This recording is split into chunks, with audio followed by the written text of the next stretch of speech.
السلام علیکم رب اشرح لی صدری ویسر لی امری واحلل عقدۃ من لسانی یفقہوا قولی۔ بات آگے بڑھاتے ہیں اور یہ دیکھتے ہیں کہ ڈیٹا سائنٹسٹ کسے کہتے ہیں۔ Someone who understand less about the science than the ones who creates it and little less about the data than the ones who generates it but exactly know how these two work together. کوئی شخص data generate کر رہا ہے، مثال کے طور پہ وہ آلو بیچ رہا ہے، مثال کے طور پہ وہ آن لائن ابایاز بیچ رہا ہے، مثال کے طور کے اوپر وہ کتابیں بیچ رہا ہے یا کچھ بھی بیچ رہا ہے۔ اب وہ ڈیٹا جنریٹ کر رہا ہے تو ڈیٹا سائنٹسٹ تو نہیں ہے، وہ تو سیلر ہے ای کامرس کا جو چیزیں بیچ رہا ہے۔ جو شخص سائنس کے اوپر کام کر رہا ہے وہ سائنٹسٹ ہے، وہ جو تمام ایجادات کر رہا ہے، تمام فارمولے نکال رہا ہے، تمام لینگویجز بنا رہا ہے۔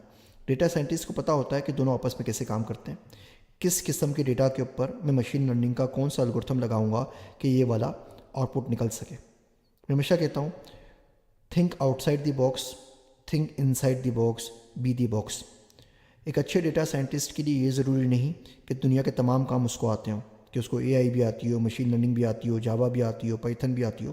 اس کو یہ آنا چاہیے کہ سوال کیا پوچھنا ہے، اس کا جواب کہاں سے اور کس طرح ملے گا، کون کون سی ریسورسز کہاں اویلیبل ہیں، ان سب کو پکڑ کے ایک ساتھ کنیکٹنگ دی ڈاٹس والی بات ہے، اس پزل کے اندر ایک سے کیسے سیٹ کرنا ہے کہ جو ہمارا سائنٹیفک میتھڈ کی جو ترتیب ہے وہ پوری کی پوری ہو سکے۔ جو شخص یہ کام کر سکے وہ ڈیٹا سائنٹسٹ ہے، جو سوال پوچھ سکے، جو ہائپوتھیسس کریٹ کر سکے، جو ایکسپیریمنٹ کو ڈیزائن کر سکے، جو میجرمنٹ کر سکے اور آخر میں ویژولائزیشن پہ کر کے یا رپورٹ کے ذریعے اس کی رزلٹ کو شیئر کر سکے۔ یہ ہوتا ہے ڈیٹا سائنٹسٹ، نہ اس سے زیادہ نہ اس سے کم۔